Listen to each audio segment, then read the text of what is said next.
Salut à tous. Alors hier j'étais avec Fabrice qui suit actuellement une formation MTT chez moncoachpoker.fr et on avait prévu de faire le débrief de sa session de la veille. Fabrice était très content car il avait fait une très belle place sur un 10€ sur PokerStar en finissant 6ème sur un setup. Enfin, ça c'est ce qu'il disait lui, que c'était un setup. Si vous n'êtes pas spécialiste du jargon, je vous rappelle qu'un setup, en gros, c'est un coup inévitable. Bah oui, Fabrice m'expliquait qu'il était sorti avec une paire de dames à tapis pré-flop, à 6 left, et que effectivement c'était vraiment inévitable étant donné sa profondeur de stack et la manière dont le coup s'était déroulé. Bon, moi vous me connaissez, j'aime bien chercher la petite bête. Alors, on a quand même regardé ça de près. Ça tombait bien parce que justement avec Fabrice on devait travailler sur l'ICM. Et comme on a trouvé des trucs intéressants, on s'est dit que j'allais vous présenter ça dans une petite vidéo. Voyons d'abord le coup rapidement. En gros, on a un open shove UTG du chip leader de la table et tout le monde fold jusqu'à nous. Nous, on a une paire de dames en small blind et on a 18 bébés. Bon, on voit bien que ça mérite quand même un peu réflexion. Alors, bien sûr, la démarche de base, c'est de regarder les stats de l'adversaire, puisque naturellement, Fabrice a un tracker. Le gars qui a ouvert UTG est plutôt bon. Il joue en gros 26-22 avec un tribet à 7%. Alors, bien sûr, on pourrait commencer à évaluer sa range d'open shove et commencer à se demander comment va se comporter notre paire de dames face à cette range. Mais nous, on va d'abord regarder ce que nous dit l'ICM. Pour ceux qui n'auraient qu'une idée très vague de ce que c'est que l'ICM, j'ai bien dit ICM et pas IMC, ne vous inquiétez pas, on va pas toucher à votre masse graisseuse aujourd'hui. Pour ceux donc qui ignoreraient ce que c'est que l'ICM, c'est une modélisation mathématique qui en fait donne une valeur en argent réel à vos jetons en comparant le pourcentage qu'ils représentent du total des jetons présents dans le tournoi au prize pool. Alors bien sûr, il n'est pas question de vous faire un cours sur l'ICM et son utilisation dans cette courte vidéo, ça, on le travaillera ensemble si vous le désirez. On va juste regarder ensemble un parfait exemple de l'application de ce calcul, en se demandant, en fait, en quoi cela aurait pu aider Fabrice dans sa décision.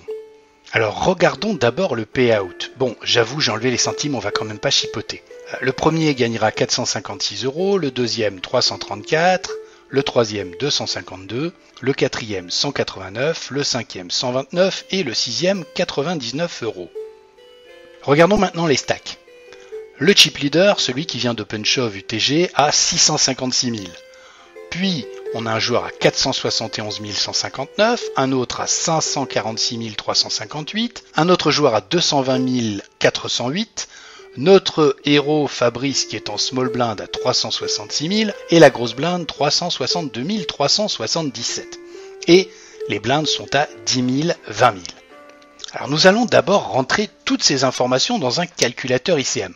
Bon, ok, le calcul on pourrait le faire à la main, je vous montrerai si vous voulez, mais c'est long et fastidieux, et comme on nous propose de très bons calculateurs en ligne, c'est quand même pas la peine de s'embêter.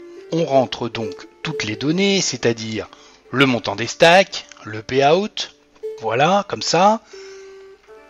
On clique sur Calculate et bon, ça veut dire quoi ces chiffres qui apparaissent en fait? Bah, ça veut dire que en mettant en regard les stacks et la structure de paiement, on voit que pour le moment, Fabrice gagne 230 € et 15 centimes.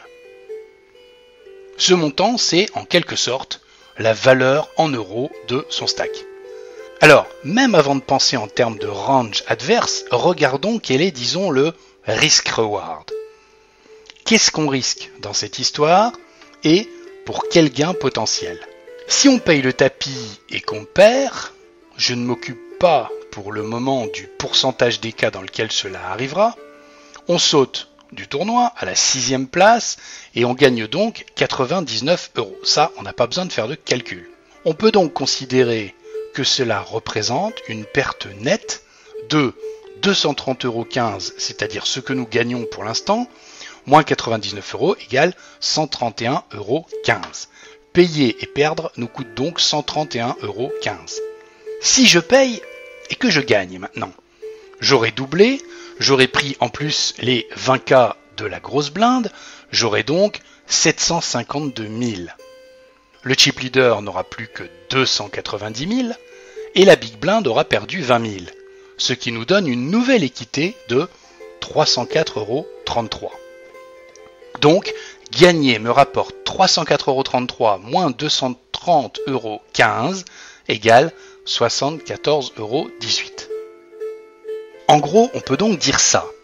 Jouer ce coup, c'est gagner 74 € quand je gagne et perdre 131 € quand je perds. Sans même faire de calcul, on comprend que si c'est un flip, on joue pas. En fait, pour que ça soit rentable, en gros, il faut que je gagne ce coup 2 fois sur 3. 74 x 0,66 moins 131 x 0,33, ce qui nous fait 48,84 moins 43,23 € égale 5,61 €. Le coût, à ce moment-là, serait légèrement EV+. Toute la question est là en fait. Vilain peut-il faire ce move avec une petite paire, ou avec une paire moyenne, où je serais en 80-20 ? Le fait-il aussi avec As-Roi, paire de Roi, paire d'As ? Et dans quelle proportion ? Bref, suis-je sur un 70-30 minimum face à sa range ? De plus, quel est mon edge à cette table ? Ce risque vaut-il la peine d'être pris maintenant ? Toutes ces questions nous prouvent qu'il n'y a pas réellement de setup ici. L'ICM nous dit clairement qu'une paire de dames, dans cette circonstance, ça peut parfaitement se jeter.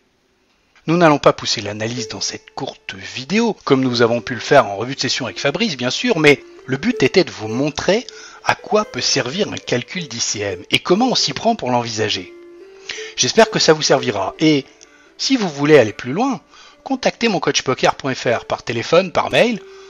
Julie ou un de nos coachs se fera un plaisir de vous répondre. À bientôt.